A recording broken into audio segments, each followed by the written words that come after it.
Good evening, everyone. My name is John Herron.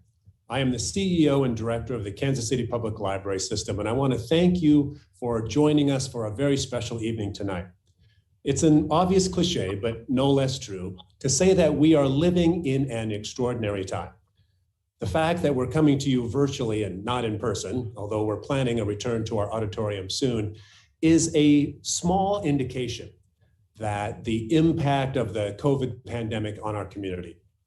Well, that said, in this year of monumental change, how we gather together as a library community pales before the other headline impacts on our society. As a nation, we have talked a great deal about health, about science, economy, politics, but perhaps not enough about our educational system. America's educational structure was certainly stressed before the onset of the pandemic. Funding concerns, inequities in access and opportunities, disparities in achievement and outcomes.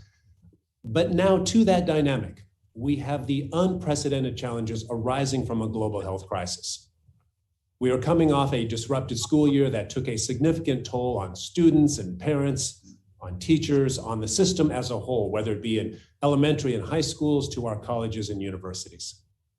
To that, add the strain from our country's deep political divisions and the impassioned debate about how to address today's reckoning over racial justice.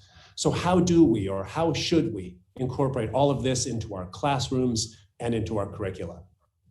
Well, tonight, we are very privileged to have a most distinguished educational administrator with us, former U.S. Secretary of Education Arne Duncan, to sort through many of these issues and to assess the state of education in America.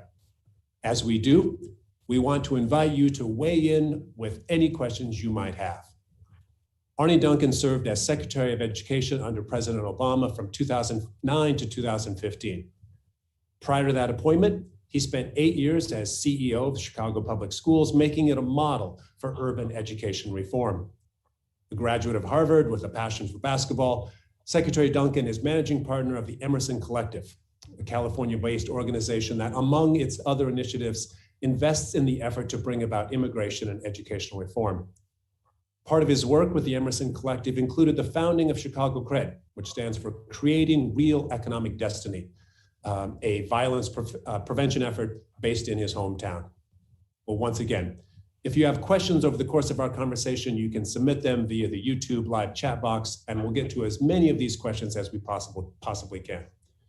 Well, Secretary Duncan, it's an honor to have you with us tonight. I want to thank you and welcome you to the Kansas City Public Library. Thanks so much for the opportunity. Look forward to a great conversation. Just want to say I appreciate your leadership. I'm just such a huge fan of public libraries everywhere. Need them now more than ever. So thanks for everything you're doing to help strengthen our democracy and make all of us a little bit more literate. Well, terrific. Thank you so much. Well, let me start with an obvious question. In the classic understatement, this has been a most unusual year. And like many in our audience, I had a front row seat as both a parent and, before I came to the library, as an educator. I watched my own teenage children adjust with varying degrees of success. I participated as a university educator and administrator, here again, much more unevenly than I would prefer. But with apologies for such a broad opening questions, what are the biggest takeaways that you've seen about how the educational landscape has changed this year? Yeah, that's a big question. I'll try and break it up into bite-sized pieces. It's probably not an understatement to say that almost everything changed, and much of it was extraordinarily difficult and tough, but there are also some important lessons that we can have going forward. So what did the pandemic do? And I always just try and speak honestly from the heart, and people can agree or disagree or push back. The pandemic obviously exacerbated inequalities, inequities, but the vast majority of those existed before. They weren't new. They just were manifested they were in our face and manifested in a really tough way. And so I say all the time that my goal now, we can get into what this might look like. My goal is not to return to quote unquote normal, because I think normal didn't serve tens of millions of children across the country well enough, including right here in my hometown of Chicago, including your hometown of Kansas City, that we have to try and use this time as we recover, as we rebuild. We have to use this time to reimagine and reinvent and try and leapfrog and create something much better than what existed before. But all of us, parents, teachers, students, all of us, administrators, it's been an extraordinarily difficult year. Many of us have lost friends. I've lost too many friends. Our family was sick, and thankfully we're all doing okay. But it did not have to be this bad. We are where we are, and the question is, how do we get better, and how do we get better together? Well, why don't we go ahead and just dive right in? I mean, our conversation can unfold, but let's sort of start with that big question where you said the goal is not to return to normal. So what are some of the steps, or what are some of the objectives that you would hold to make sure that we don't return to that system where we did have a big divide in access, a big divide in equity? So I'll just walk through a few ideas, and some of these might be controversial. Some of them might not be, make sense to folks, or, again, they might have pushback. So please, question, or we can sort of dig into any of them. And these are in no particular order. But first of all, just because right now we're about to start July, I think we have to reimagine summer. And the idea of, right now, students having another couple months off after they basically missed a year of in-person school doesn't make any sense whatsoever. And you talked about your children. My wife and I have 2 teenage children like you, and our children are lucky enough to have access to Wi-Fi and to the internet and to devices, and have a roof over their head and 3 square meals. But we have lots of kids around the country, again, millions, not millions, who are anywhere from 3 months to a year and a half behind. And I don't want to start the school year in August and September with that many children that far behind. So how do we use these summer months now to help students catch up? And I'm a big fan of intensive small dosage tutoring with a low student to adult ratio. You can do this physically, you can do this virtually, you can do it hybrid, whatever makes sense. But I want us to get off to the best start to the year possible. And then going forward, thinking about those summer months, and some kids can take the summer off and go to summer camp, or pursue their interests, whether it's ballet or chess or basketball, whatever it might be. But other students really need that additional support every summer. And so we have to think differently about summers and not wait until next summer starting now. So that's one idea. Second one is we have had a K to 12 system for about the past century. And I would argue that K to 12 system of compulsory education has served our country extraordinarily well. We are one of the first nations to adopt high school as compulsory, as mandatory. And I really think that drove a growing middle class in upward economic mobility. I would argue that K to 12 is now still important, but it's insufficient. I think we have to start younger with our babies pre-K, our 3 and 4-year-olds, and make sure they're hitting kindergarten, ready to be successful academically, socially, emotionally. But also, I think everyone knows that if you have a high school diploma, that's so important. We can talk about the devastating impact if you drop out of high school. But not too many of us are able to get a good job and a career and a wage that will help you support a family and own a home with only a high school diploma. So some form of education has to be the goal for every single child who graduates from high school. 4-year university, 2-year community college, trade, technical, vocational training. So I think we have to just fundamentally change from a K to 12 system to a pre-K to 14 system. Start with our babies, get them ready, and then continue beyond high school. Obviously, with the pandemic, we just have to close the digital divide. And the idea that students can only learn when they're in a physical school building makes no sense whatsoever. And children should be able to learn anything they want, anytime, anywhere, and 24/7. And so maybe it's a child in the inner city who wants to learn about marine biology. Or maybe it's a child in rural America or on a Native American reservation who wants to learn about urban planning. And none of those things are offered in their local schools curriculum. But those kinds of chances for every child to explore their interests, find their genius, find their passion, run with that. We have to make access to Wi-Fi, to devices, as ubiquitous as access to water and electricity in our country. Yeah, those are, I mean, there's a lot, I'm sorry to interrupt. Those are all, again, you're singing our song, both from a personal perspective, but also from the library perspective. All those initiatives are something that, we're very much engaged in as an institution.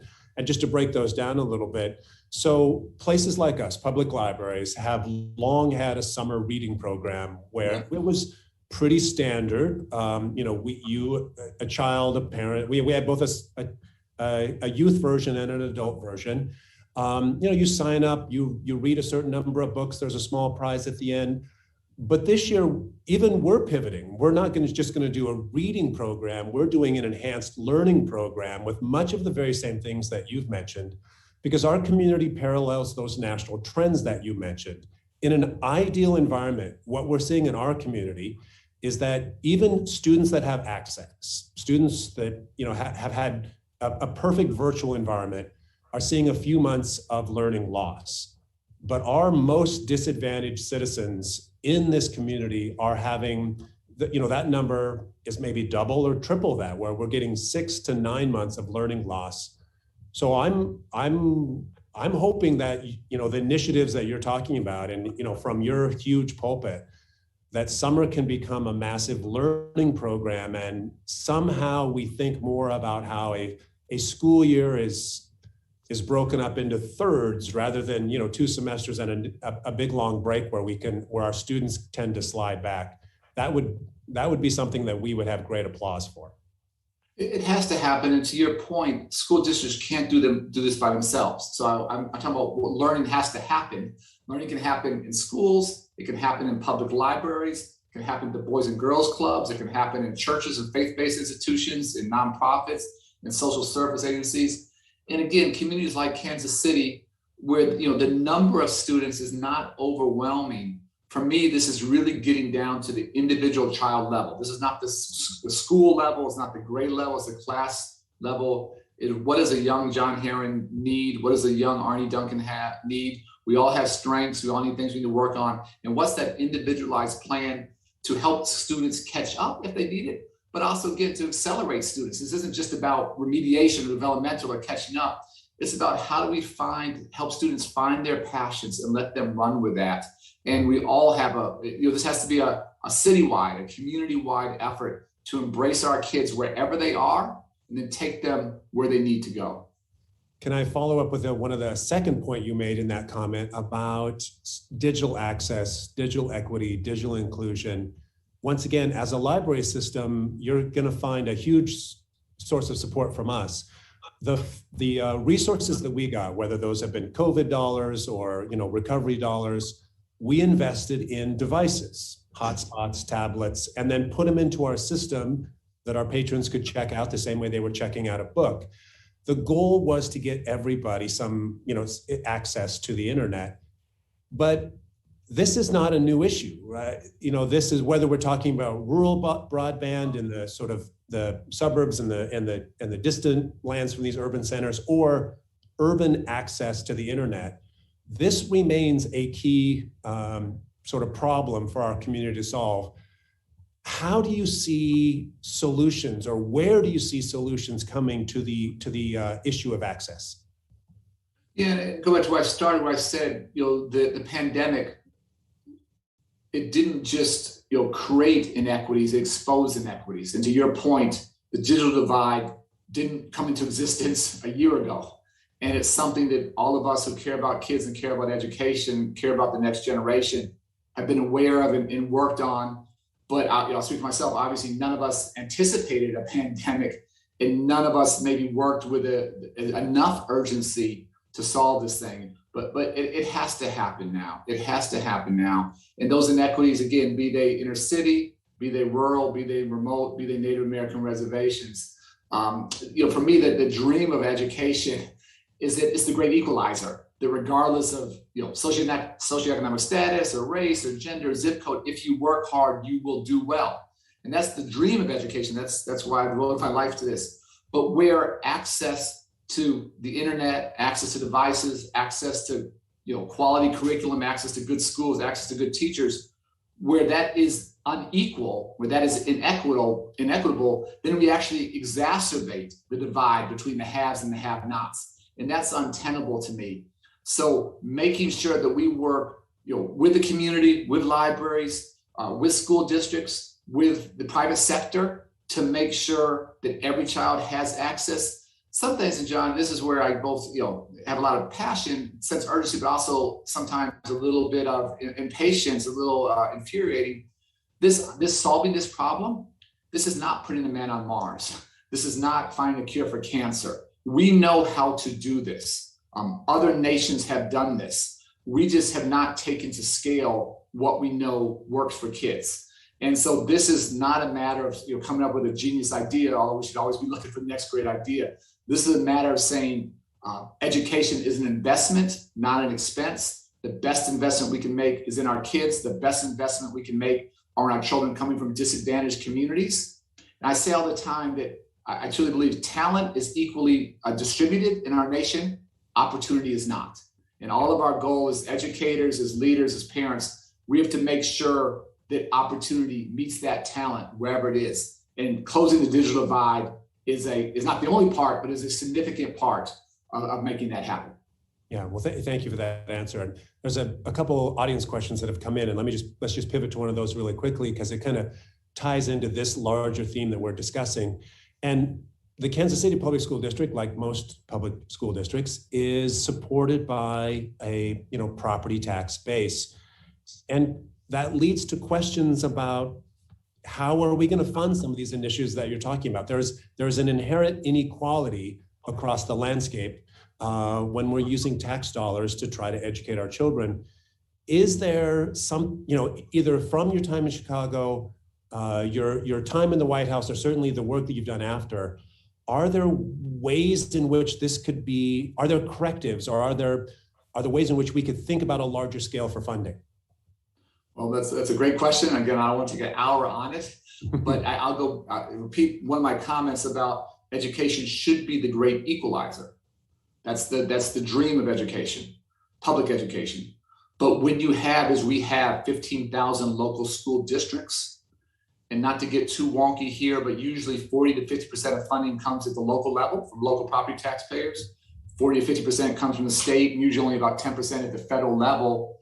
When you have that, and when you have districts, communities, cities, whatever they are, counties that are less property tax rich, that are poor, those children get less money spent on their education. So when I led the Chicago Public Schools for 7.5 years, and 90% of my students came from the minority community, 85% of my students lived below the poverty line, children who lived literally 5 or 6 miles north of us along the Lake Michigan, when that met, they had more than twice as much money spent on their education each year than my kids. And you think about the compounding impact, pre-K, K, 1 through 12, 14 years of less than half the money spent. And so we sued the state. We were unsuccessful in that state, in that suit. Thankfully, Illinois has gotten a little bit more progressive. But it goes back to, John, do we really value every single child? Do we believe in our hearts that the talent is evenly distributed? And so coming up with funding formulas that are at a minimum equal, but then I would argue that my children in Chicago, coming from poverty, coming from more single parent families, I can make a pretty compelling case that there should be more money spent on their education each year than children in wealthier communities. And as a nation, we haven't embraced that. So equal is one thing, equitable would be different. The caveat to that right now is, John, thanks to President Biden's leadership and Congress's support, as you know, through the American Recovery Plan, ARP, there's an unprecedented amount of money coming into school districts, and it may not ever be enough, but there's more money than at any time in either one of our lifetimes. Mm-hmm. So a chance to invest, in technology, a chance to invest in after-school programs, summer school programs, a chance to invest in, high-quality teachers and other. We can sort of talk about the appropriate use of that money. Focusing on children's social and emotional needs, I want to talk about that, how critical that is. So while the lack of resources has been historically beyond real, there is a moment of opportunity now where you have more resources to think more creatively, to take some risks, to be innovative and creative. Well, let's sort of maybe refine that just a little bit, and maybe we could use your experiences in Chicago Public Schools as an example. Were there lessons from that experience, even though that it was, we're some time removed from that time, but are there lessons that you think are, or that have resonance still today? Is there sort of a line of consistency that that still makes some of those things that you did to improve underperforming schools, or some of the things that you witnessed every day? Again, the audience might not know, but your mom's school and how you sort of grew up, baptized in that environment, if you will. Are those lessons still applicable? There are many lessons that are universal, and I don't want to say they're timeless, but there's a timeless element to that. And going back to being raised as my sister and brother as part of my mother's after school program, and going to that for years before I ever went to a real school with different birth. But just a couple things. And again, how you implement them, how you execute it, we could talk about that, but they're basic. So, she always said, my mother always said that if your stomach's growling, it's hard to learn. And so the first thing she did every afternoon when people came in is she would feed them a sandwich and an apple. And, we saw during the pandemic, as physical school buildings shut down, people realized that schools just aren't places of learning, they're social safety nets. And I did a weekly call starting, that's whenever that was, the second or third week in March last year, for more than a year, with school districts and people in, nonprofits and people in the food distribution space, to keep those supply chains going. And it was stressful, it was fascinating, it was heroic work at the ground level, but making sure children are fed. And we go back to, what do kids need? Some kids might need 1 meal a day. Some children need 2 meals a day. Some children need 3 meals a day. Going back to my time in Chicago Public Schools, we very quietly and discreetly, with a partnership with the Chicagoland Food Depository, we sent a couple thousand kids home every Friday afternoon with a backpack full of food, because we worried about them not eating during the weekend and coming back to school hungry. So let's start with that. Secondly, helping meet students' social and emotional needs. And we had lots of children dealing with tough issues and trauma prior to the pandemic.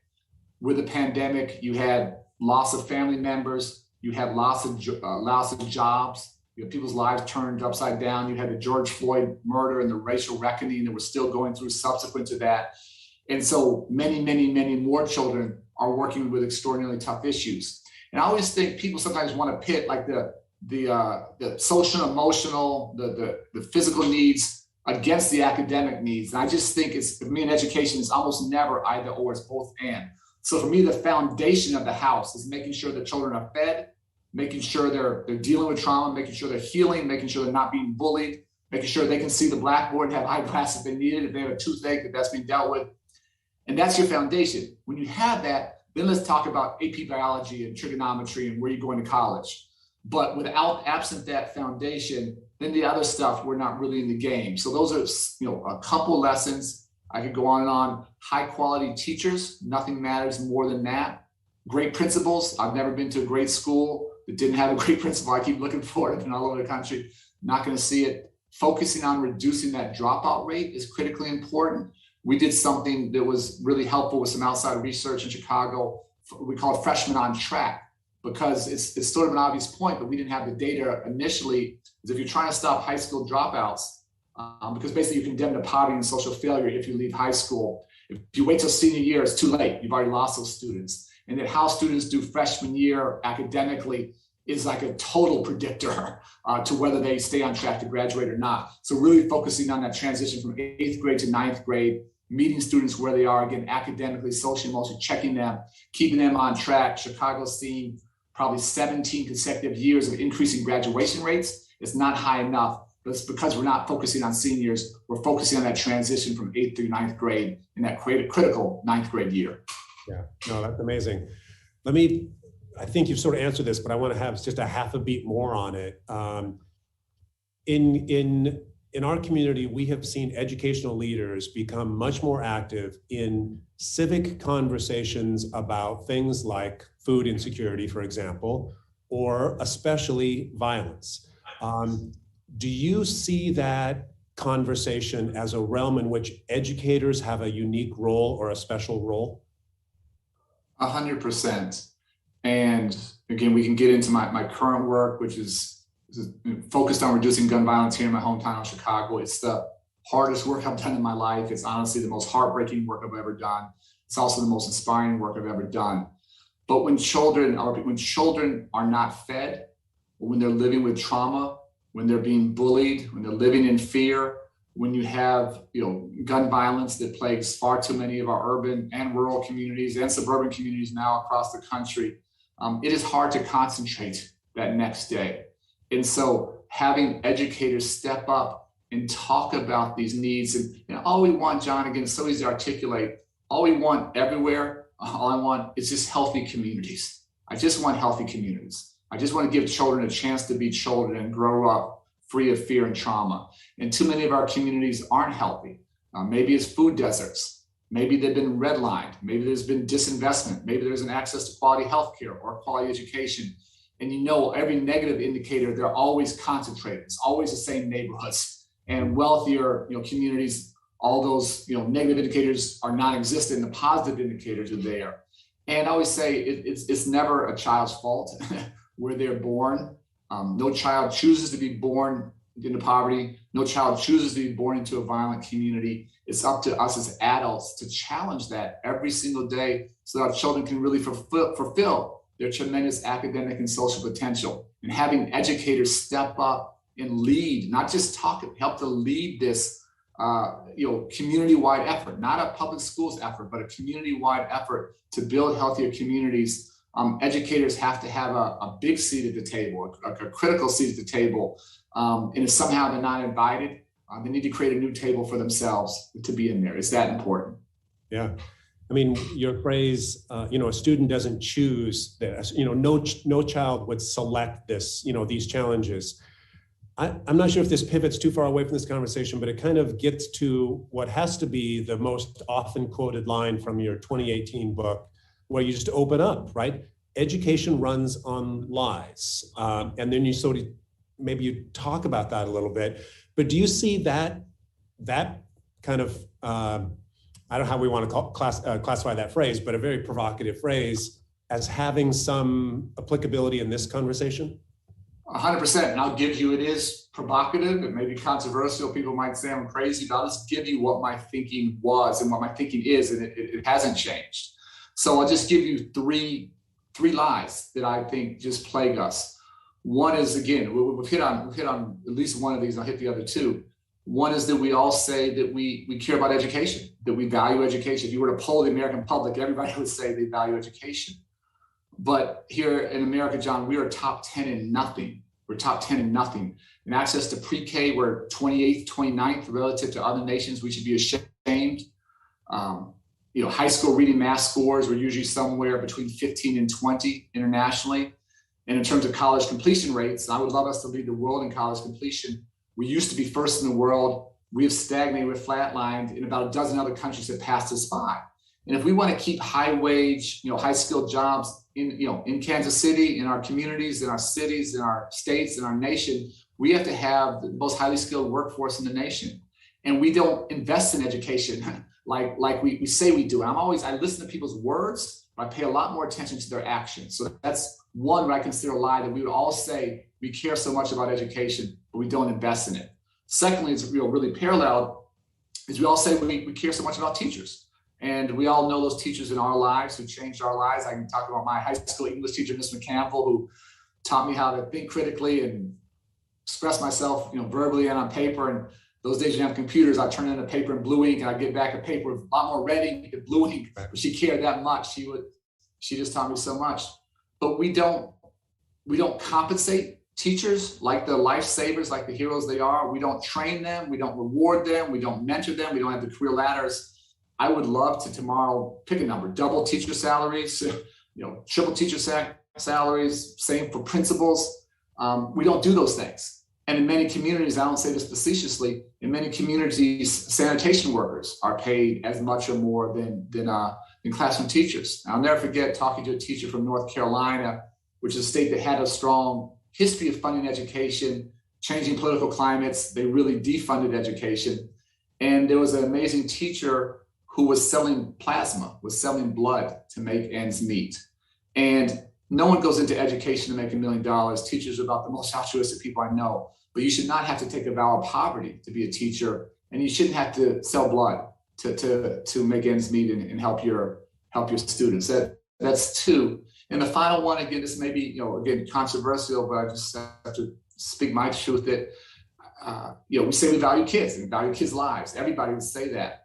But we have a level of gun violence in this country that is staggering and is staggeringly high compared to other nations. And we just don't have the numbers of deaths anywhere near what other, first world countries, pick any of them, Canada, our neighbor, Japan, it doesn't matter.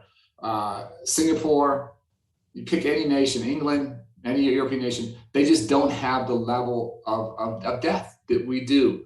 And so we say we value education, but we don't fund it. We say we value teachers, but we don't pay them. We say we value our kids, but we don't keep them safe from gun violence. And that's where I think, again, for me, there's a disconnect between words and between actions. And when you have that disconnect in those three situations, the cumulative impact on our children, on their education, and ultimately on our nation and our nation's vibrancy and economic competitiveness and our democracy, and I'm happy to talk about that more, all of that takes a hit. All of that takes a hit. And it troubles me. It troubles me greatly. Are there again, and maybe this is once again a too specific question, but are there examples that you discovered in your work, in the White House, or certainly your post-Washington work, where you look to a community that suffers from those three issues that you just identified? And I'll put Kansas City as one of those communities as well. Have you noticed some communities that have sort of cracked the nut a little bit and maybe are making some good strides to put in correctives? Yeah, I talked about some of these examples in my book, and one of the gifts of my job is I visited schools in all 50 states. I visited hundreds and hundreds of schools. I'm pretty sure I probably visited more schools across the country, probably by a lot, more than anyone else in the country. And that was a lot of miles on the road, some time away from my family, but just this incredible learning experience. And there's some schools that honestly, broke your heart and where things are very, very tough. But let me just give you two examples. I could give you 15, but went to a school in Baltimore right after the Freddie Gray riots. And it was a school that was beating all of the odds, where the kids at that school were outperforming children in the wealthier suburbs around Baltimore. So something different was going on. And this was like a mile or two from the epicenter of those riots in a very, very tough community. I never, it was Liberty Elementary. And went, and there was a lot of things that you would expect, just an unbelievably passionate principal who was leading an incredibly dedicated staff of teachers who were going way beyond the call of duty. But actually goes back to one of our earlier points. One thing that school had done is they recognized the food insecurity, they recognized the hunger in their community, and that school had become a food bank. And that school was giving out something like 9 tons of food each month, 9 tons of food each month. Now, I promise you, having schools become food banks, that's not in any principal's job description. That's not in any education manual. I can't prove to you, John, tonight that distribution of food led to much better results, but I promise you there's a real correlation there. And so they took on responsibility. Some might say it's not their role, it's not fair, it's too much, but they knew what their community needed. They provided it. More than anything, that community knew how much that school was invested in them, how much they cared, and what happened. Kids, despite all the socioeconomic challenges, racial challenges, all the other challenges, were just crushing it academically. So you know what's possible. Another school I visited in Worcester, Mass, Worcester Tech, was a failing high school, and they were actually contemplating closing it. And they brought in just a dynamic principal, and I always say, this leadership matters in everything, in business and politics and corporate America, in education and public libraries. Leadership matters tremendously. And that the principal had some very different ideas. So it was what you call a vocational high school, voc ed, or education and careers are different names. And they had some of the traditional things. They had wood shop, they had auto body shop, they had mechanics that a lot of schools do. But they did some different things. They created a credit union in that school, and kids were interning there. They created a fully functioning veterinary clinic, so kids could intern there. They created a place where if you were going through chemotherapy, you would come to the school and get a wig and be taken care of. And so a school that had been sort of a school of last resort, a school that people fled from, that school became the center of the community. If you needed your car fixed, you came to school. If you needed a wig, you came to school. If you needed to do some banking, you came to school. If you needed your dog or cat to be checked. And that school went from extraordinarily low performing, graduation rates skyrocketed. Fascinatingly, even though it was a vocational education school, many, many more students were going on to college, not just in the careers, going on to college because they were academically engaged. And so just two examples in very tough communities, very different communities of schools that just demonstrate the amazing capacity of educators, of committed educators to transform lives despite the very real social and economic challenges in which they exist. Well, and the word that comes to mind when you're telling those narratives is those are examples of engagement, of commitment, of interaction. Like this is going to make the difference. I've seen these reports.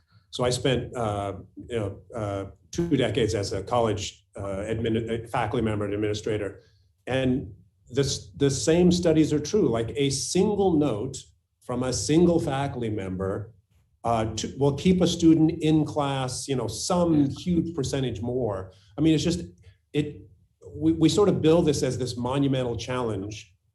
And in some cases, let's be honest, there are some huge challenges. But then there are times where all it takes is a little initiative, a little engagement.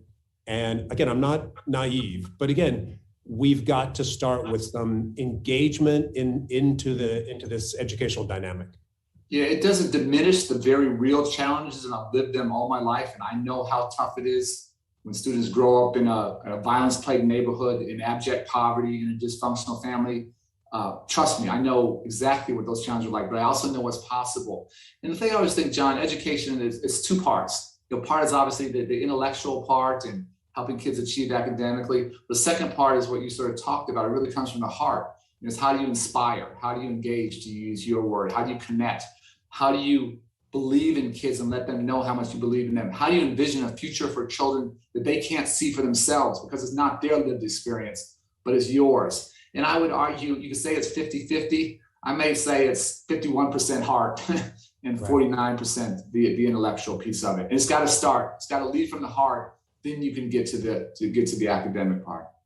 Well, let's sort of add the other sort of what we haven't spoken about in probably enough depth this evening is about the racial reckoning that is happening in American life today. And I want to pull back a half a step and maybe get to it from a different angle, because I know when you were Secretary of Education, one of the things that you probably had more battles than you wanted was about Common Core standards and how the teachers union, schools felt about something like the Common Core. But if we take a long perspective, in the 1930s, teachers and politicians differed over how, the threat of socialism in the classroom. In the 1950s, it was a concern about Marxist texts, which may have had a larger role in the classroom. In the 1980s, it was, when I was growing up, it was the canon wars about what should be proper, American history or English literature. Is what we're seeing today, however, or even what you experienced with the Common Core debate, what we're seeing with things like the 1619 Project, with the debates over critical race theory, in a context of Black Lives Matter, in a context of George Floyd, are these conversations of a different kind? Well, let me separate them out a little bit and try and hit them both and do the Common Core, which predated some of this, and then get to the where we are today around CRT and other things. So these are fascinating stories.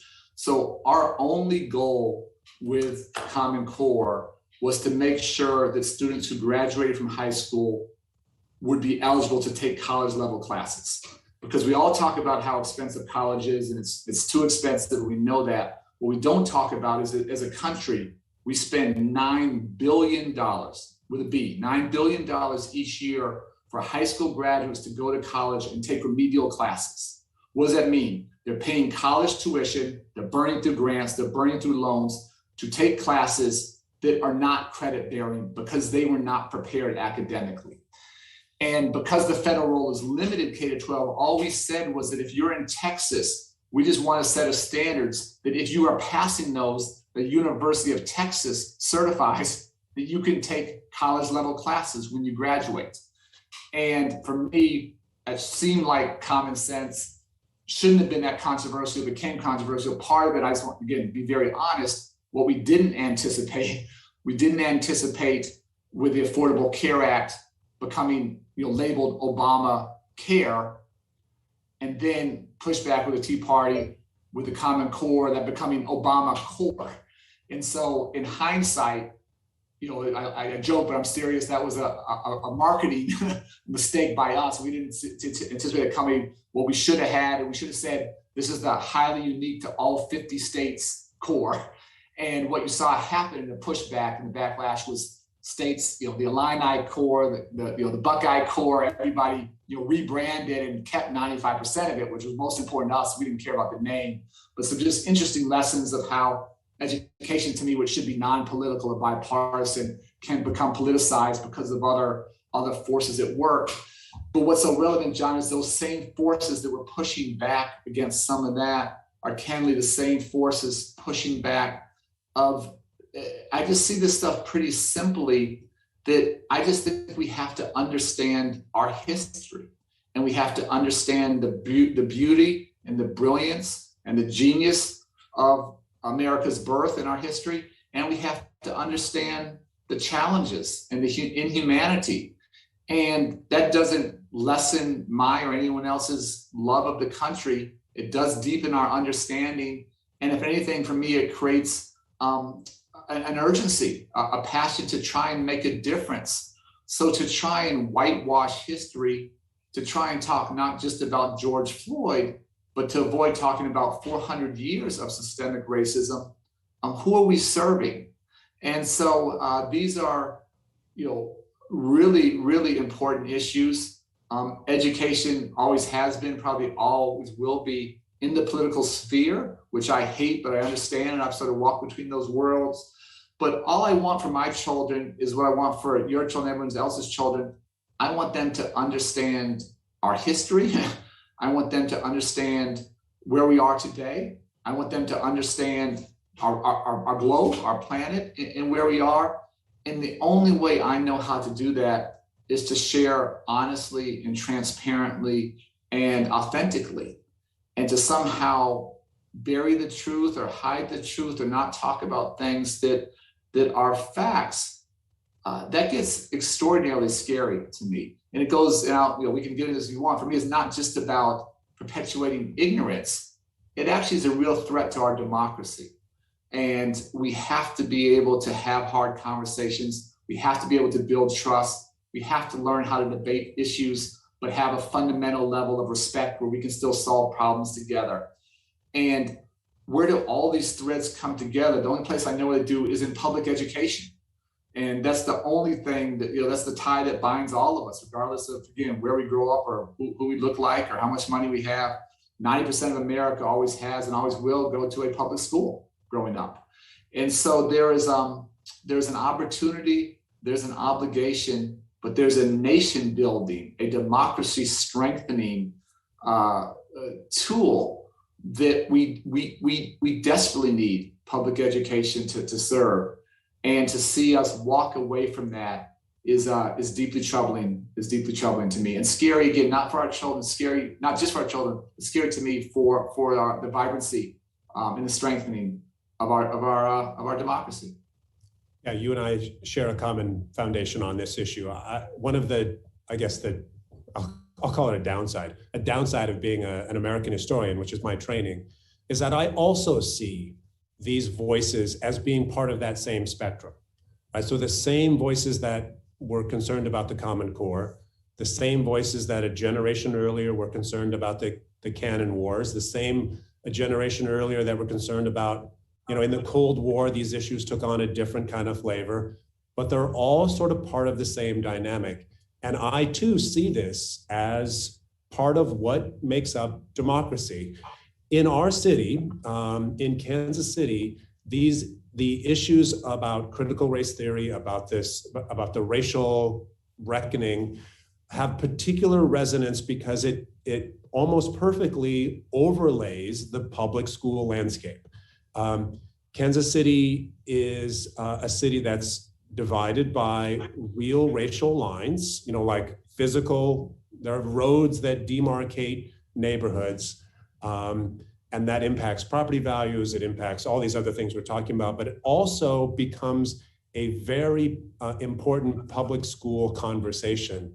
And to see the political football that some of these conversations have now become is, I think, troubling, especially when we're talking about our community's young people. Sorry, that wasn't a question more than an affirmation, but yeah, it's something that I'm concerned about as well.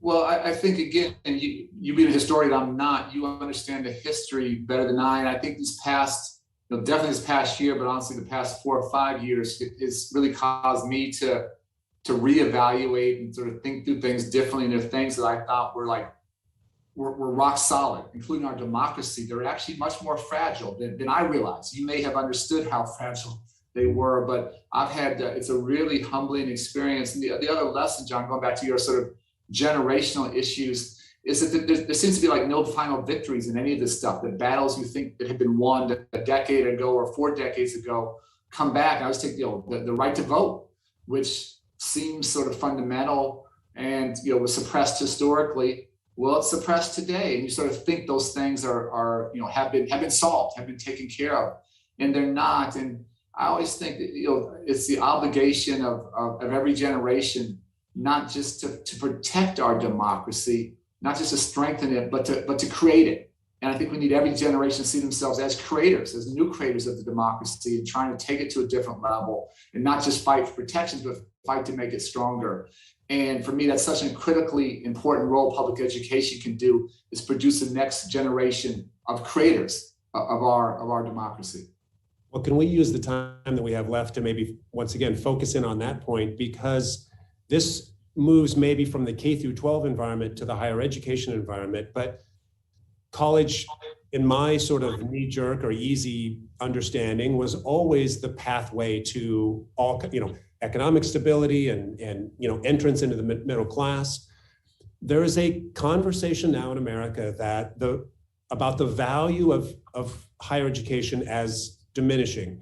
And again, I just happen to have the statistics ready, but the percentage of Americans who see college as quote unquote very important has dropped from 70% 7 years ago to 50% today. That's I think a huge drop.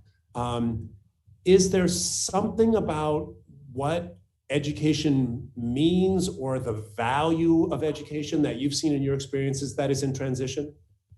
Yeah, so that's a great question, and maybe a couple of different parts that I'll try and walk through each of them as best I can. First of all, I haven't seen those exact numbers, but I know you are accurate there. What we're seeing across this country is a reduction in trust in every institution, a reduction in trust in government, a reduction of trust in our economy, a reduction of trust in the press, and a reduction of trust in education. Everything has been devalued. And that's a worry, because if you look objectively at any of the economic studies, having a college degree basically doubles your lifetime income. It's a huge predictor, and again, not a correlation, a causation.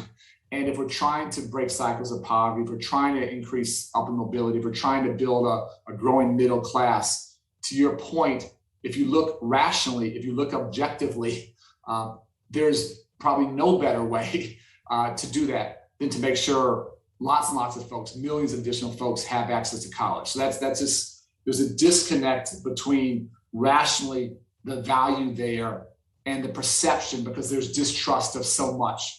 So many institutions that may have been more sacred and may have been more trusted and more revered historically. So that's one point.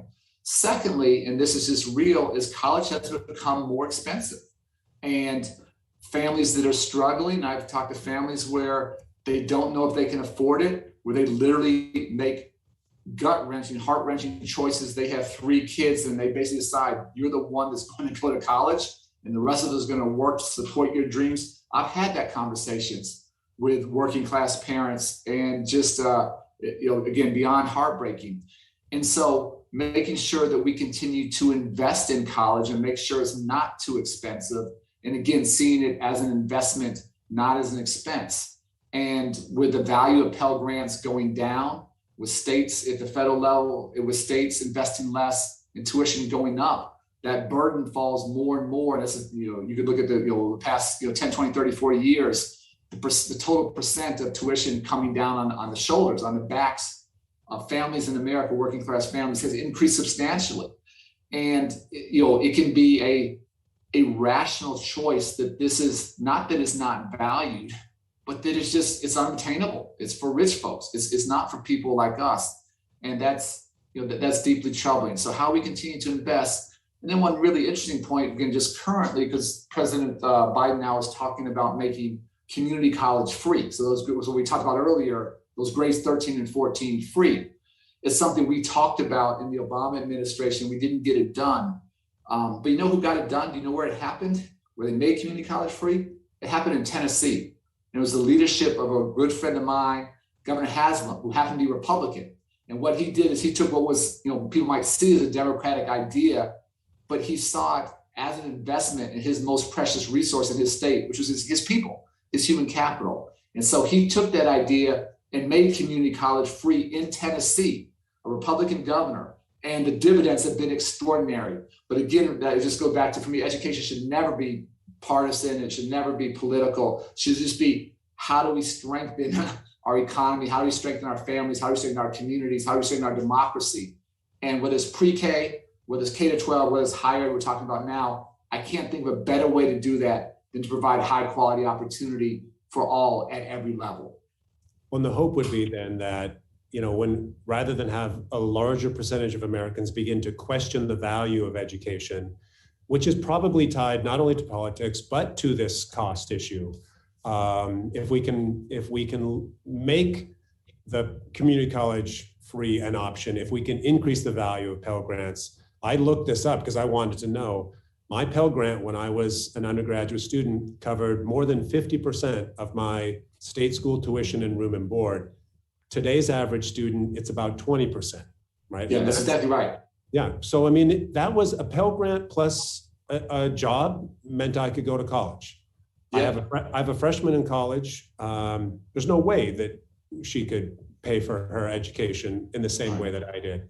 And again, this strikes a very uneven chord in America. And once again, not a question more than but just an affirmation. I don't know the exact number, but I believe if you come from the lowest 50% of family income in America, your college graduation rates are in the teens.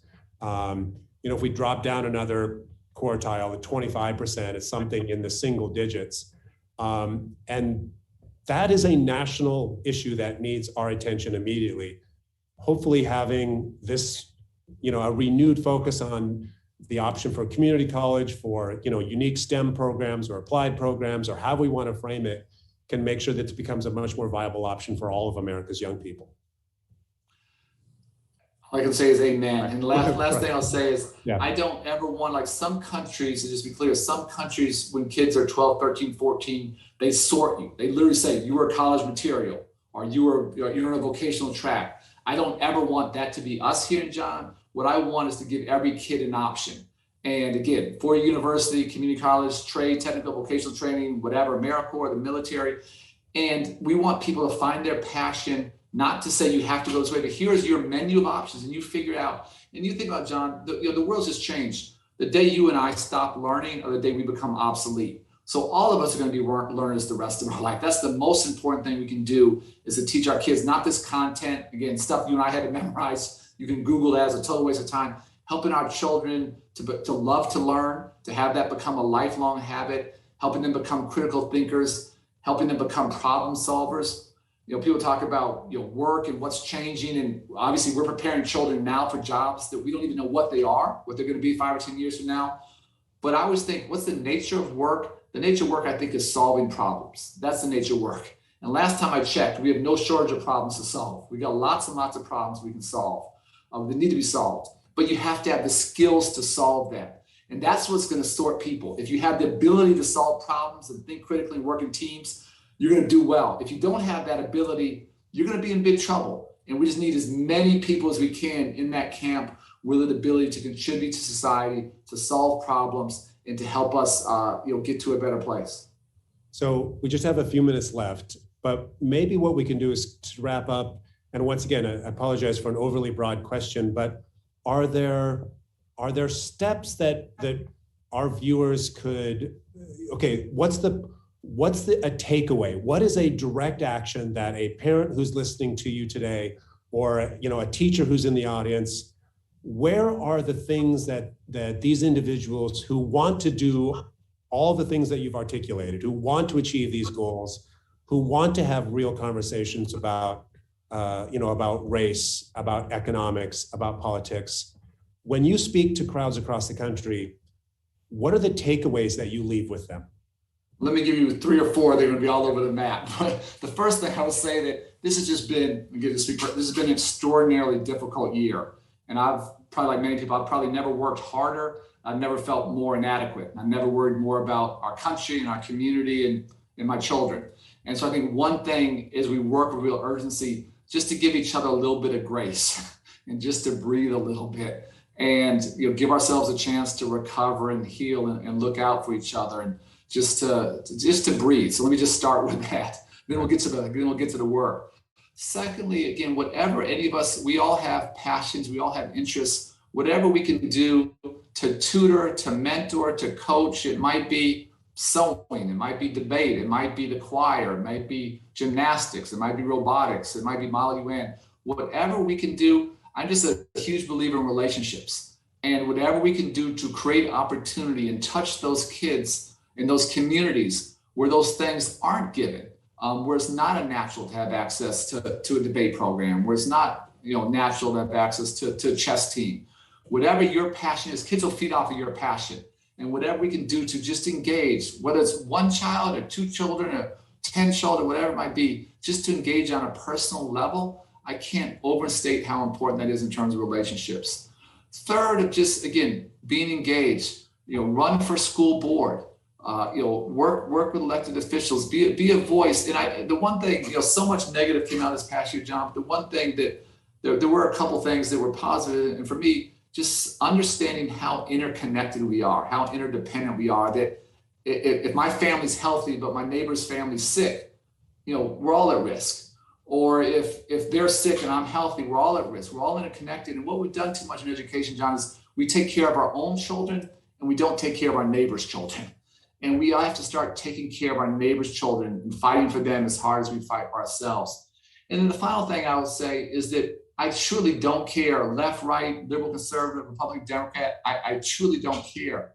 I just wish everyone across the political spectrum went to the voting booth, local mayors, state, Congress, Senate, presidency. If people just voted in part based upon what that candidate would do to increase educational opportunity, to increase access to pre-K, to reduce high school dropout rates, to increase graduation rates, to make college more affordable. If we voted for folks along the political spectrum where that mattered, everything would change overnight. The problem is we all say we value education, but we don't vote based upon it on either side. And so politicians are great with sound bites and photo ops, and you'll never meet a politician who says they're anti-education, but many don't invest, they don't spend political capital, they don't do what it takes. And so those would be from breathing to helping kids, to being engaged, to voting based upon education. That's what I would love the audience to think about doing. All of those things, frankly, all of those things. Once again, I will be in total support with what you've laid out. Kansas City is a community that many of these things, as we've hinted at, many of these issues that you've described that probably are very familiar to you from Chicago have a parallel in our community. And figuring out how we value education, value the lived experience, and come up with solutions to make sure that all children in this community are successful should be a goal for all of us. And once again, this should not be a political partisan issue. This should be something that we all can find common ground. Once again, I've been accused by many of being a little bit naive on this issue, but my baseline position is that this is the value, right? This is public schools become a way to understand what that community says about itself. And I would hope that we could, take that message to heart and see where it goes for this community and communities across America. Well, Senator Duncan, it was a pleasure to spend some time with you. I thank you so much for coming to the Kansas City Public Library and for engaging in this conversation. Thanks for an unbelievably thoughtful conversation. You played great Oprah on TV. That could be your next career. But I'll just say in closing that I've visited the Kansas City schools, and it's been a couple of years. And public schools have struggled, like urban school districts across the country. But I'll just say this: I don't know how any city becomes a world-class city without having a world-class public education system. And to your point, uniting people behind that goal, behind that vision, and putting in the hard work to get there. I can't think of a better way to make a vibrant city, an educated city, a city that's going to attract and retain great jobs, a city that's going to be a great place to raise families. And so in a divided time, in a divisive time, in a time of all kinds of stresses, what better place and what more important place than to unite behind our kids and trying to create a great public education system. And anything I could do just offline to be helpful to your community, I would be all in. Please know that. And thank you for your leadership. Well, thank you very much. And next time you're in town, we'll visit those same schools again, and we'll see what progress has been made in our community. Well, thank you everyone for joining us. Good night, and we look forward to seeing you at future programs for the library. Thank you, everyone.